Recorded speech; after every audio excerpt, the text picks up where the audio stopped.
Saudara sekalian, kita lanjutkan kuliah pada kesempatan ini. Saya off cam ya saudara sekalian ya, karena kondisinya lagi mendung. Baik, Pak.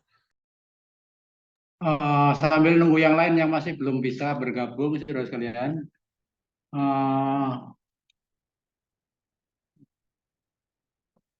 Mudah-mudahan bisa segera bergabung. Saudara sekalian, pada kesempatan ini kita akan membahas tentang badan eksekutif ya. Jadi kemarin sudah kita baca badan legislatif. Jadi Anda bisa baca bukunya Ibu Miriam Budiarjo yang badan legislatif kemarin ya. Dan di situ juga dijelaskan tentang badan legislatif ya. Juga badan eksekutif. Saya mungkin akan menambahi wawasan sedikit ya tentang badan eksekutif ini. Anda bisa membaca pokok-pokok pikiran itu sebagiannya pada bukunya Ibu Miriam Budiarjo. Jadi, saudara sekalian, cabang eksekutif pemerintahan itu merupakan satu cabang yang menerapkan undang-undang atau menerapkan kebijakan yang digariskan oleh legislatif, saudara sekalian. Dan eksekutif pemerintahan ini, jadi bisa kita maknai dalam dua pengertian. Jadi eksekutif dalam artian luas dan eksekutif dalam artian sempit. Eksekutif dalam pengertian luas itu adalah presiden ataupun kepala pemerintahannya, perdana menteri atau presiden, birokrasi, militer, dan seluruh jajaran aparatur pemerintahan mulai dari pusat sampai dengan daerah. Jadi itu disebut sebagai eksekutif, itu pengertian yang luas. Tapi ada juga pengertian yang sempit tentang eksekutif. Eksekutif adalah pelaksana pemerintahan, inti pemerintahan, ya, pelaksana inti dari pemerintahan yang terdiri dari kepala pemerintahan ataupun kepala negara dan anggota kabinet-kabinetnya. Jadi makna yang bersifat sempit. Jadi tidak semuanya mencakup badan-badan secara menyeluruh itu. Jadi, nah, yang kita bahas dalam konteks hari ini, saudara sekalian, dalam konteks pembahasan eksekutif hari ini adalah eksekutif dalam artian atau makna yang bersifat sempit ini, yakni kepala negara ataupun kepala pemerintahan, presiden ataupun perdana menteri, dan menteri-menteri kabinet inti di dalamnya. Itu eksekutif. Secara siapa saja yang biasanya disebut sebagai eksekutif itu? Pertanyaan ini seringkali dikemukakan oleh para teoritisi politik dan juga oleh pakar pemerintahan. Eksekutif itu secara teknis adalah cabang pemerintahan yang bertanggung jawab dalam pelaksanaan dan penerapan kebijakan. Jadi, pembagian pemerintahan menjadi lembaga-lembaga eksekutif, legislatif, dan yudikatif itu merupakan implementasi dari gagasan pemisahan kekuasaan seperti mana yang dikemukakan oleh Montesquieu, sekalian. Kalau kita melihat pandangan Montesquieu, maka dapat terlihat bahwa ada 3 cabang pemerintahan yang berbeda, yang menjadi penyangga dari kekuasaan. Yang pertama cabang legislatif yang membuat hukum, yang kedua cabang eksekutif yang mengimplementasikan hukum, dan yang ketiga adalah cabang yudikatif yang menafsirkan hukum ataupun perundang-undangan. Nah, dalam prakteknya kalau kita lihat saudara sekalian, tanggung jawab eksekutif itu cenderung secara substansial ya, itu lebih luas dan juga lebih kompleks ketimbang yang mungkin dibayangkan oleh para teoritisi di masa lalu. Kompleksitas itu juga meluas pada komposisi dari eksekutif. Kita melihat sudah sekalian, para anggota eksekutif itu apa namanya bisa kategorikan sebagai apa ya dapat dikategorikan sebagai orang yang menjalankan roda pemerintahan sehari-hari, gitu kan. Dan dalam konteks pembahasan kita bisa mengacu bagaimana model-model peranan eksekutif itu di banyak negara dengan melihat pada dimensi sistem pemerintahan. Apakah itu sistem pemerintahan yang bersifat parlementer ataupun sistem pemerintahan itu yang bersifat presidensial, gitu kan. Di dalam model pemerintahan yang bersifat presidensial, biasanya eksekutif yang dipegang oleh presiden memiliki kewenangan yang luas, gitu kan. Dan mereka biasanya di sebagian tempat ya saudara sekalian memiliki kekuasaan yang relatif dominan. Jadi memiliki kekuasaan yang relatif dominan, alias tidak bergantung pada parlemen, karena presiden tidak bisa dijatuhkan oleh parlemen. Sementara pada segi yang lain ya saudara sekalian, sementara pada segi yang lain kita melihat dalam sistem pemerintahan parlementer. Jadi dalam sistem pemerintahan parlementer, kepala pemerintahan atau perdana menteri dan menteri-menteri kabinet, karena menteri-menteri kabinet itu adalah anggota legislatif, perdana menteri atau eksekutif itu memiliki tingkat ketergantungan yang tinggi terhadap parlemen. Jadi ada semacam dan perdana menteri dalam konteks sistem parlementer, mereka memiliki satu kewenangan yang bersifat relatif terbatas dibandingkan dengan presidensial. Itulah kenapa kita melihat di sejumlah negara yang memiliki sistem-sistem yang bersifat parlementer, tingkat ketergantungan terhadap legislatif itu seringkali diistilahkan sebagai legislatif executive government. Jadi bukan executive government. Jadi legislatif executive government. Jadi contoh misalnya di negara seperti Inggris, kan? Jadi di Inggris misalnya perdana menteri yang juga seorang anggota parlemen dan menteri-menteri kabinet itu anggota parlemen memiliki tingkat ketergantungan yang tinggi terhadap badan legislatif atau parlemen. Dia harus bisa meyakinkan parlemen untuk mendukung program-program dan kebijakan pemerintah.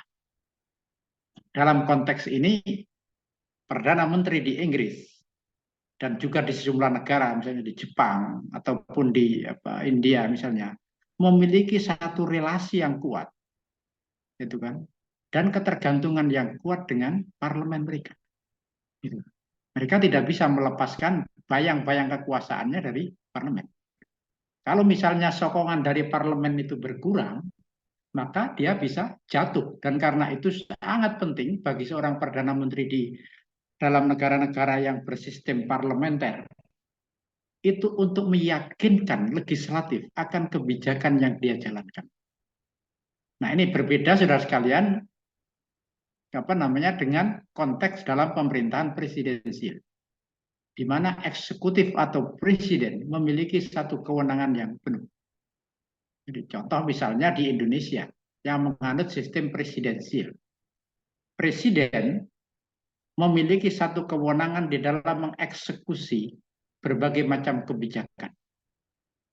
Nah, bahkan belakangan kita melihat, saudara sekalian, kewenangan presiden yang begitu besar. Ini seperti tadi saya katakan, mungkin tidak terbayangkan ya dulu di masa ketika Montesquieu mencetuskan gagasan tentang trias politika itu, ataupun para teoritisi politik beberapa puluh tahun yang lalu. Hari ini kita melihat, saudara sekalian, cabang-cabang kekuasaan yang berasal dari urusan-urusan pemerintahan yang berasal dari eksekutif itu semakin bertambah banyak karena semakin tingginya tingkat kompleksitas kehidupan sehingga pada taraf tertentu kadang-kadang kita melihat kewenangan eksekutif itu bukan hanya pada tampak di bidang eksekusi apa ya roda pemerintahan ataupun menjalankan perundang-undangan saja, tapi pada tahap tertentu eksekutif itu juga memunculkan atau menggariskan peraturan perundang-undangan sesuai dengan lingkup kebijakan dia. Jadi contoh misalnya saudara sekalian, hari ini ada undang-undang ITE, sistem informasi misalnya. Karena perkembangan pesat teknologi digital misalnya, mengharuskan pemerintah untuk berinisiatif, dalam konteks ini presiden ya, dan pemerintah, itu kan, untuk mencetuskan satu undang-undang tentang ITE. Dan dia sodorkan ke parlemen. Inisiatif itu berasal dari pemerintah. Undang-undang tentang sistem finansial digital, misalnya. Munculnya hoax di mana-mana. Terus kemudian adanya penyakit-penyakit sosial di masyarakat, LGBT dan macam-macam. Mengharuskan misalnya eksekutif di hari ini, di Barat maupun di Indonesia misalnya, untuk lebih cepat tanggap di dalam menggariskan satu kebijakan baru yang bersifat responsif. Jadi menghadapi kecenderungan masyarakat untuk mengeluarkan peraturan perundang-undangan yang baru di bidang LGBT, penyakit-penyakit sosial, di bidang sistem perbankan digital, ataupun undang-undang di bidang lalu lintas informasi ITE misalnya. Sehingga dalam konteks ini kadang-kadang, oh kalau begitu eksekutif hari ini itu mirip memiliki kekuasaan yang sama dengan legislatif. Alias apa yang dulu menjadi lingkup legislatif di bidang sistem perundang-undangan itu tidak semuanya monopoli sistem legislatif. Eksekutif juga memiliki kewenangan di bidang itu. Jadi sekarang kan banyak saudara kalian ya, peraturan perundang-undangan itu munculnya dari pemerintah karena respon kebutuhan mendesak terhadap perkembangan kehidupan. Nah, itu yang kemudian pada tingkat ini kita melihat ada satu model pemerintahan modern hari ini cenderung pada heavy eksekutif. Jadi satu kecenderungan yang memberat kepada peranan eksekutif. Apa yang disampaikan oleh Montesquieu 300 tahun yang lalu, adanya satu keseimbangan antara legislatif dan eksekutif serta yudikatif, mungkin hari ini tidak bisa dilaksanakan secara ideal. Jadi yang terjadi justru eksekutif memiliki kewenangan yang bersifat dominan. Ada negara-negara yang memang saudara sekalian memiliki satu sistem peraturan perundang-undangan yang bersifat rigid di dalam perumusannya ya. Tapi tidak bisa menghindari kenyataan bahwasanya eksekutif harus leading di depan dalam konteks hari ini. Nah, sementara legislatif lebih banyak menggariskan satu sistem peraturan perundang-undangan yang bersifat strategis, gitu kan. Dalam artian yang bersifat tidak detail, yang bersifat global dan strategis, menyangkut corak kehidupan.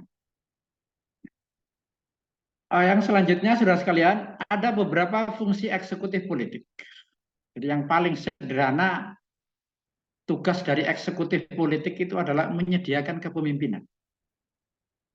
Di dalam pengertian ini, eksekutif itu berfungsi sebagai puncak komando dari aparat negara, yang merupakan inti dari negara itu sendiri.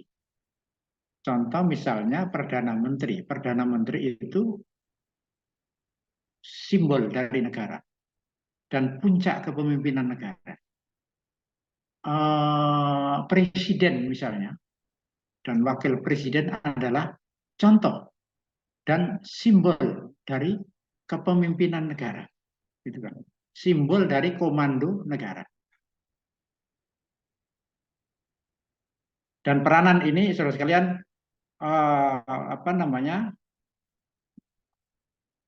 mengingatkan orang akan makna pentingnya kedudukan dan fungsi dari eksekutif itu. Jadi secara rinci kita bisa melihat bahwa ada beberapa tugas yang fungsi ya eksekutif politik itu. Saya bisa merangkum dari beberapa bacaan fungsi-fungsi eksekutif politik itu bisa mencakup tugas-tugas seremonial. Jadi misalnya presiden menyambut pemimpin negara lain, presiden meresmikan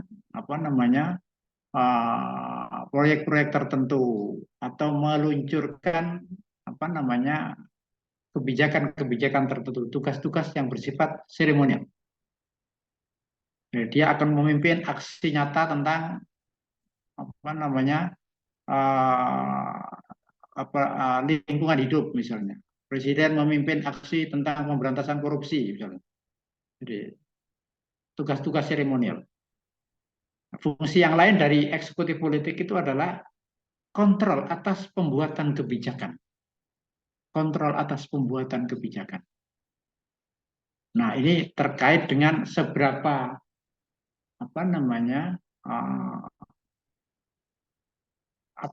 seberapa keterampilan seorang pemimpin itu kan, seberapa tinggi keterampilan seorang pemimpin di kontrol atas pembuatan kebijakan dan seberapa cermat itu juga sangat dipengaruhi oleh gaya kepemimpinan. Terus kalian para pemimpin-pemimpin di dunia ini banyak yang memiliki gaya kepemimpinan yang bermacam-macam. Ada satu gaya kepemimpinan yang bersifat sangat detail, jadi yang sangat detail, ingin mengetahui segala sesuatu yang harus dikerjakan oleh anak buahnya. Dan dia akan memeriksa itu dengan cermat. Dan mungkin dia tidak terlalu percaya dengan bawahannya, dan dia ingin berusaha tahu semuanya. Jadi, detail. Jadi dulu di Amerika Serikat ada orang namanya, siapa itu ya, Jimmy Carter ya. Presiden Carter ini saudara sekalian, bukan nggak percaya sama bawahannya, tapi orangnya disiplin. Jadi dia itu sangat detail, ingin tahu semua yang itu kan. Dan bahkan dia kadang-kadang mengerjakan sebagian tugasnya dalam buku-buku yang kita baca di biografi beliau. Menuntaskan tugas-tugas itu dan memberikan persetujuan itu secara detail. Gitu kan. Jadi seolah-olah semua harus lewat tangan dia. Model kepemimpinan seperti ini, eksekutif seperti ini merepotkan juga. Itu sangat detail. Jadi ada baiknya juga. Jadi biasanya memang cermat, korek, itu kan. Dan dia ingin dan day to day dia akan tahu tahapan pekerjaan itu sampai sejauh mana. Ini kontrol atas pembuatan kebijakan dia tahu secara langsung dan dia involve gitu. Jadi dia itu sangat terlibat dalam setiap proses pengambilan kebijakan. Jadi, sangat teliti. Tapi di sisi lain ada juga model kepemimpinan kepresiden yang bersifat lepas tangan. Jadi yakni model kepemimpinan eksekutif yang dia tidak mengetahui, tidak ingin ya mengecek ataupun mengontrol semuanya, semua yang menjadi tugas bawahannya itu secara menyeluruh. Dia ingin hanya tugas-tugas yang bersifat garis besar saja. Jadi dulu misalnya saudara sekalian ada presiden Amerika itu Ronald Reagan ya. Reagan itu konon dikenal orang yang lepas tangan. Jadi pokoknya semua pekerjaan diserahkan ke anak buahnya, dibagi tuntas sama dia, dan dia tinggal liburan saja kan. Jadi atau dia ngurusin pekerjaan yang lain. Atau orang seperti siapa Perdana Menteri Italia yang flamboyan itu yang udah meninggal, Silverio Berlusconi gitu kan. Itu cenderung lepas tangan. Pokoknya anak buahnya dikasih tugas mengerjakan ini, udah habis itu dia mengarahkan saja selesai. Jadi uh, ini juga ada baiknya, ada baiknya juga, tapi juga ada buruknya. Jadi model kepemimpinan yang lepas tangan itu cenderung mereka tidak bisa mengontrol pembuatan kebijakan itu secara teliti. Kalau ada masalah akan menimbulkan dampak tertentu. Tapi ada baiknya juga. Jadi gaya kepemimpinan yang lepas tangan, mereka akan lebih bisa berkonsentrasi pada level pengambilan kebijakan yang bersifat umum. Gitu kan. Dan dia tidak mau terlalu dipusingkan oleh hal-hal yang bersifat tugas yang remeh-temeh ataupun bertele-tele. Jadi cenderung ya sudah yang cenderung apa namanya? Dulu di Indonesia ada presiden namanya Abdurrahman Wahid Gus Dur, ini cenderung lepas tangan ya. Jadi dia bagi pekerjaan itu ke anak buahnya dan dia jalan-jalan aja keliling ke Amerika lah, ke Jepang lah, sehingga efektivitas pemerintahan dia nggak apa nggak berjalan baik, gitu kan. 1 tahun kemudian tahun lebih ya, runtuh pemerintahan Gus Dur. Gitu. Jadi ada yang seperti Presiden Soeharto, jadi membagi habis semua pekerjaan dan sangat bagus zaman Orde Baru ya.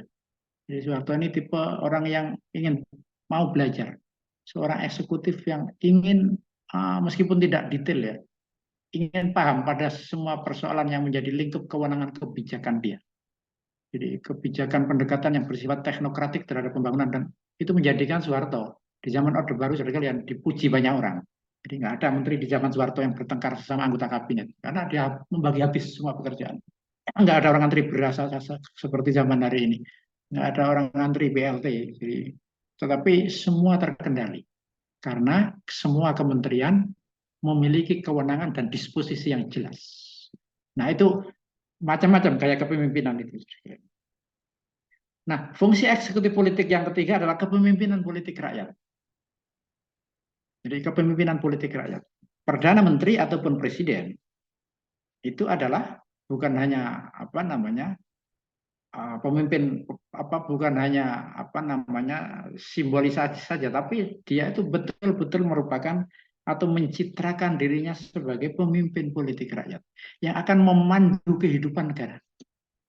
Dan Korka itu nggak main-main terus sekalian. Jadi menjadi pemimpin negara. Hari ini kita melihat ada hingar-bingar pemilihan capres. Jadi ada yang muncul kepemimpinan yang menjadi kontroversi, jadi menjadi problematik. Jadi bukan main-main, karena ini urusan negara. Kemudian fungsi eksekutif yang keempat itu adalah manajemen birokrasi. Bagaimana mengendalikan birokrasi? Karena birokrasi ini merupakan tulang punggung dari pemerintahan. Dan birokrasi ini menjadi ujung tombak di dalam pelayanan masyarakat. Jadi, seorang eksekutif, dia harus bisa menggunakan birokrasi semaksimal mungkin untuk mencapai tujuan-tujuan politiknya. Nah, terus kalian, karena Perdana Menteri dan Presiden ini kan pemimpin politik, ya, dia orang yang menggariskan kebijakan. Maka dia harus bisa menjadikan birokrasi yang ada di bawah kewenangan dia, jadi kementerian-kementerian dan seluruh jajaran di bawahnya itu sebagai aparatur pelayan sipil masyarakat. Dan birokrasi itu tugasnya melayani fungsi kepemimpinan politik, saudara sekalian. Jadi dia harus bersifat netral. Kalau misalnya yang menang dalam pemilihan umum itu partai A misalnya, birokrasi nggak bisa mengingkari. Karena birokrasi itu bersifat netral. Dia hanya pelaksana gitu kan, kebijakan politik. Sementara perumus kebijakan politik itu adalah partai-partai politik yang menjadi pemenang dalam pemilu atau yang sedang memerintah. Jadi para politisi merupakan penggaris kebijakan, sementara para birokrat dalam pemerintahan merupakan pelaksana kebijakan. Oleh karena itu kalau kita melihat di buku-buku di negara-negara Barat ya seperti Amerika dan juga Eropa ya. Jadi ilmu politik itu di mahasiswa Fakultas Ilmu Sosial dan Politik itu diajarkan yang pertama. Jadi apa namanya ilmu politik itu ilmu yang diajarkan pertama kali di semester awal ketika orang apa kuliah. Sementara di semester berikutnya orang itu belajar tentang ilmu administrasi negara. Gitu kan. Karena betapa pentingnya apa namanya untuk memahami apa namanya fungsi dari perumus kebijakan yang dijalankan oleh politisi dan juga pelaksana kebijakan oleh administratur pemerintahan. Jadi ilmu politik itu mendahului ilmu administrasi negara. Dia melahirkan ilmu administrasi negara. Jadi itu sudah sekalian. Jadi kenapa di universitas di Barat itu ilmu politik dipelajari terlebih dahulu, baru kemudian ilmu administrasi negara. Karena itu sebagai apa namanya implementasi dari pelaksanaan apa kebijakan-kebijakan yang bakal ada di masyarakat. Kemudian fungsi eksekutif itu sudah sekalian merupakan bagian dari respon terhadap apa ya situasi. Jadi eksekutif politik itu merupakan respon terhadap situasi. Terutama sekali misalnya kalau suatu masyarakat ataupun negara ataupun pemerintahan menghadapi persoalan yang mendesak. Contoh misalnya munculnya COVID ataupun pandemi. Maka kepemimpinan eksekutif itu sangat dituntut di dalam mengorkestrasi kebijakan-kebijakan yang apa namanya uh, tepat untuk menanggapi krisis yang sedang terjadi, untuk menanggapi uh, keadaan yang sedang terjadi. Nah ini sudah sekalian fungsi dari eksekutif yang apa ada di dalam kehidupan di dalam pemerintahan.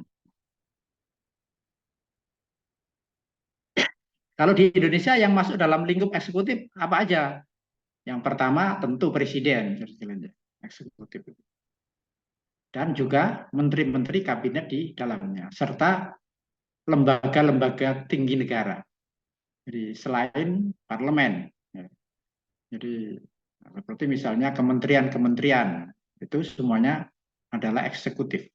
Dari presiden, kementerian-kementerian, kemudian lembaga-lembaga non departemen yang berada di bawah kewenangan siapa namanya presiden misalkan, itu semua adalah bagian dari birokrasi.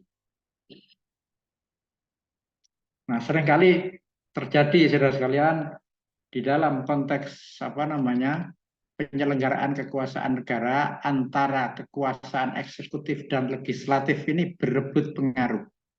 Gitu kan, berebut pengaruh. Kita melihat dalam banyak kasus misalnya di apa namanya di kita ya. Jadi orang tergagap-gagap ketika melihat apa karena adanya apa situasi politik gitu kan menjelang pemilihan umum. Ada banyak hal-hal yang kemudian menjadikan orang tidak taat secara konstitusi. Jadi ada yang seringkali disebut sebagai apa ya? Yudisialisasi lembaga-lembaga lembaga-lembaga legislatif. Di mana kalangan eksekutif berusaha untuk melakukan penetrasi ke dalam lingkup legislatif. Jadi contoh yang belakangan terlihat misalnya bagaimana usaha-usaha orang-orang di partai politik misalnya untuk mempengaruhi. Jadi lembaga-lembaga di DPR misalnya untuk mengeluarkan undang-undang yang lebih menguntungkan kepentingan mereka. Jadi, kasus yang paling apa namanya marak belakangan misalnya tentang prasyarat umur di Mahkamah Konstitusi. Jadi itu menunjukkan bahwa uh, antara legislatif dan juga eksekutif di banyak negara semuanya tidak pernah menunjukkan kecenderungan yang bersifat ajak. Jadi apalagi di negara seperti Indonesia, saudara sekalian, di mana lembaga-lembaga pemerintahan itu apa namanya kadang-kadang terbawa oleh arus politik, menjadikan mereka memiliki kecenderungan politisasi yang tinggi.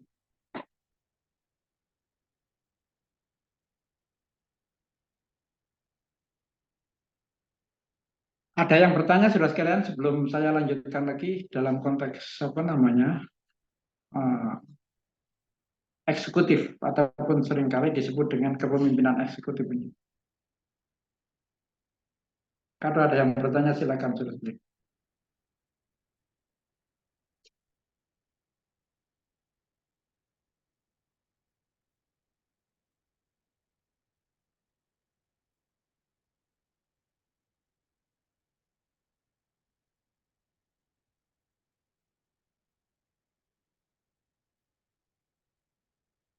Kalau tidak ada, saya lanjutkan saudara sekalian tentang masa jabatan eksekutif. Jadi masa jabatan eksekutif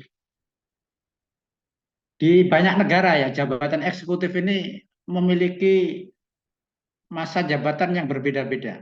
Jadi tergantung pada sistem perundang-undangan mereka. Jadi seperti yang kita lihat misalnya di Amerika Serikat, masa jabatan eksekutif itu 4 tahun. Jadi untuk presiden ya, presiden Amerika Serikat. Jadi di Indonesia masa jabatan itu adalah 5 tahun. 5 tahun. Di Meksiko kita melihat 6 tahun. Jadi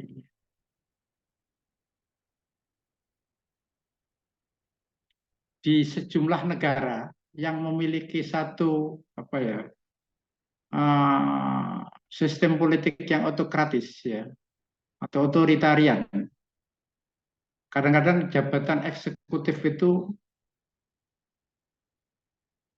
direkayasa sedemikian rupa sehingga pemimpin bisa terpilih berkali-kali, bukan hanya maksimal 2 kali. Jadi seperti misalnya kita melalui mekanisme biasanya apa saudara sekalian amandemen undang-undang.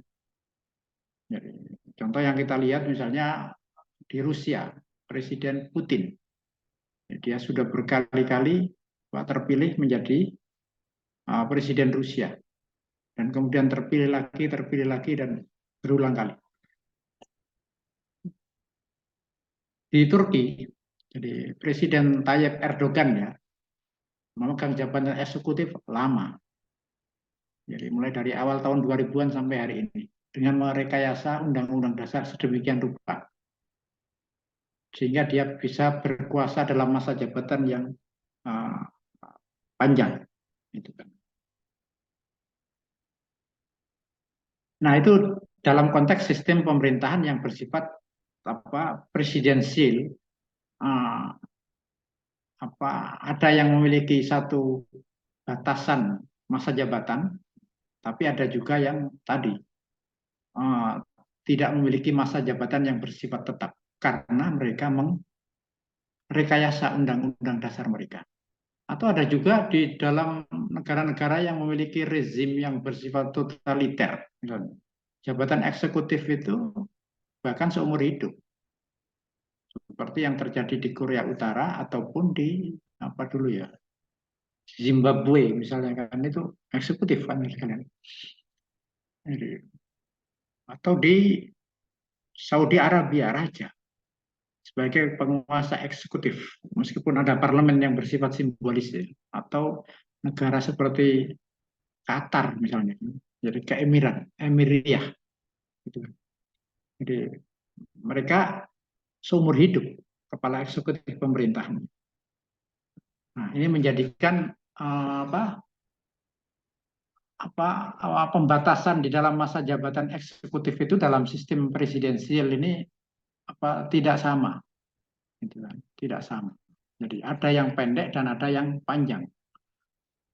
Nah, di dalam sistem pemerintahan yang bersifat parlementer, Perdana Menteri tidak memiliki masa jabatan yang tetap. Jadi, seseorang apa namanya bisa menjadi Perdana Menteri karena partai mereka memenangkan pemilihan umum. Gitu. Jadi misalnya seseorang yang berlaga di dalam pemilihan umum dan mereka kemudian memenangi satu pemilihan, maka mereka kemudian bisa menjadi Perdana Menteri. Dan kebanyakan Perdana Menteri, saudara sekalian, dalam sistem parlementer ya, mereka dapat membubarkan kabinet sesuai dengan keinginan mereka. Jadi, terutama ketika mereka menganggap bahwa pemilu yang dipercepat akan lebih menguntungkan ketimbang menunggu waktu pemilu selama 5 tahun sekali. Gitu kan. Atau ketika perekonomian dalam situasi yang baik, ataupun lingkungan politik yang lebih bersahabat, atau rating dalam pemilihan dia tinggi, maka dia tiba-tiba bisa saja seorang Perdana Menteri itu membubarkan pemerintahannya dan menyelenggarakan pemilu dengan cepat untuk meraih kemenangan karena tingkat kepuasan rakyat tinggi dan kemungkinan besar dia menang itu tinggi. Jadi itu saya kira. Tapi di sisi lain ada satu kabinet pemerintahan eksekutif itu atau perdana menteri itu jatuh karena dukungan majority dia di dalam parlemen itu merosot. Tiba-tiba ada anggota penyokong pemerintah di dalam parlemen itu yang melompat ke partai oposisi dan mengurangi secara drastis, nggak usah drastis ya, mengurangi secara relatif kekuatan majority pemerintah yang berkuasa. Dan itu otomatis menjadikan pemerintahan atau Perdana Menteri yang berkuasa itu otomatis gugur. Nah, karena tidak memperoleh mandat yang cukup, maka pemerintahan jatuh dan kemudian diadakan pemilihan umum yang baru.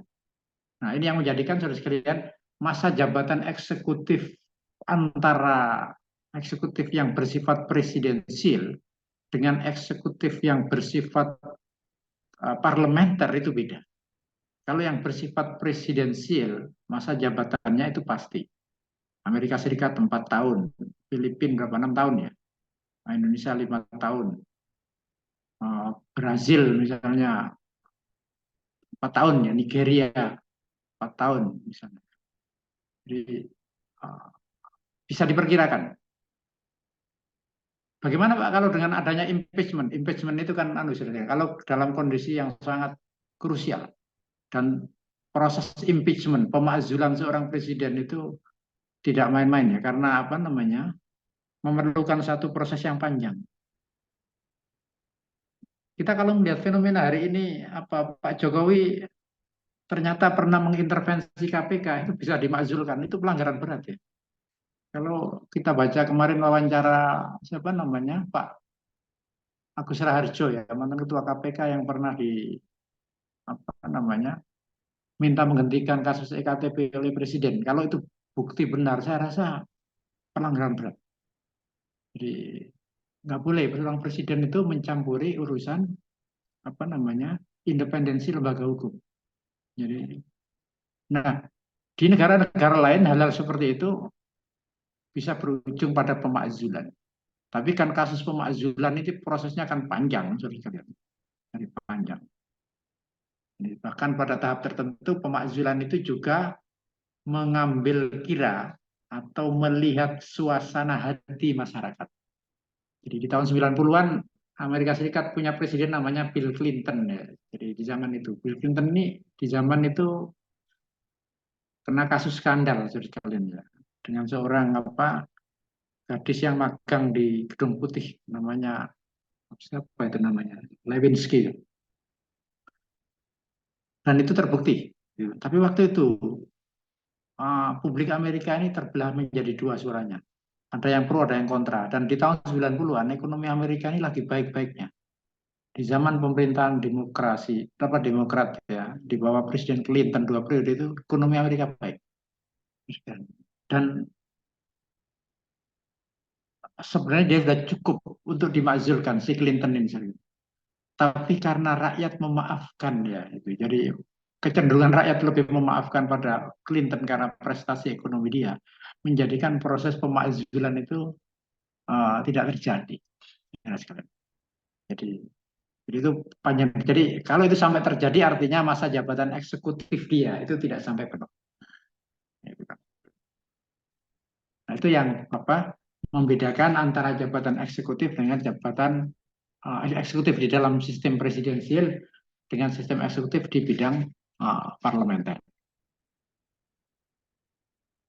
Kemudian sudah sekalian, ada yang seringkali di dalam sistem presidensial ada istilah yang disebut dengan presiden imperial. Apa itu presiden imperial? Seringkali seorang presiden sangat dominan, gitu kan? Jadi imperial. Di zaman Orde Baru, Presiden Soeharto ini kan termasuk yang apa ya, sangat dominan ya. Jadi DPR aja nggak berani sama Soeharto waktu itu. Jadi imperial presidenship, kepresidenan imperial. Jadi karena pengaruh dia.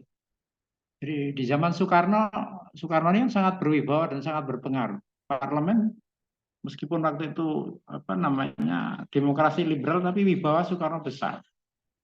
Di imperial presidensi banyak presiden-presiden ini sudah sekalian yang meskipun dia itu kedudukannya secara ketatanegaraan hanya eksekutif apa namanya belaka dalam arti apa namanya interrelasi dengan lembaga legislatif itu bersifat apa sejajar, namun pada kenyataannya karena pesona pribadi dia menjadikan dia memiliki satu apa ya pengaruh yang besar. Amerika di zaman Presiden Washington ataupun di zaman Eisenhower. Jadi karena memiliki satu karisma atau pesona kepemimpinan yang hebat. Jadi sehingga kadang-kadang apa namanya muncul gaya apa namanya imperial president apa itu kepresidenan yang bersifat imperial. Jadi di mana presiden memiliki pengaruh yang besar mengatasi parlemen karena apa namanya sosok pribadi dia. Jadi macam-macam saudara sekalian apa namanya dimensi dari eksekutif. Jadi kalau kita membayangkan apa namanya apa yang disampaikan oleh Montesquieu di abad ke-18 dulu. Jadi tentang efektivitas pemerintahan yang bisa dipecah-pecah menjadi 3 bagian untuk memudahkan check and balances. Itu sesungguhnya tidak semudah yang diucapkan dalam prakteknya. Dalam perjalanan sejarah ketatanegaraan di semua negara di dunia ada varian-varian yang sangat berbeda. Jadi, ya kalau Anda membaca buku apa namanya siapa namanya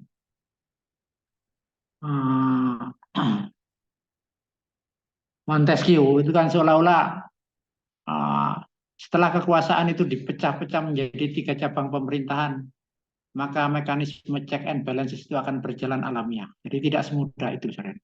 Di dalam perjalanannya banyak sekali hal-hal yang kemudian menjadikan atau memberikan ya efek terhadap kedudukan fungsi dan juga membawa implikasi terhadap lembaga-lembaga kenegaraan.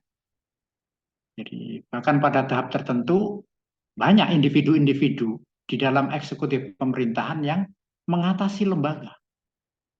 Jadi mereka mengatasi lembaga di atas lembaga. Anda lihat misalnya hari ini di mana Turki ya, Presiden Erdogan itu sangat dominan. Jadi bukan bukan bukan presiden bukan dia itu dikendalikan oleh lembaga, bukan, tapi dia di atas lembaga negara. Jadi, dialah yang mengendalikan lembaga-lembaga negara itu secara superior. Itu sama dengan di zaman Soeharto dulu. Itu sebenarnya yang perlu kita pahami. Jadi kadang-kadang orang terlalu memiliki satu ekspektasi yang terlalu tinggi terhadap fungsi-fungsi dan kewenangan dari cabang-cabang pemerintahan ini. Jadi, misalnya eksekutif dituntut untuk menjalankan kekuasaan secara sesuai dengan sistem perundang, tidak bisa begitu.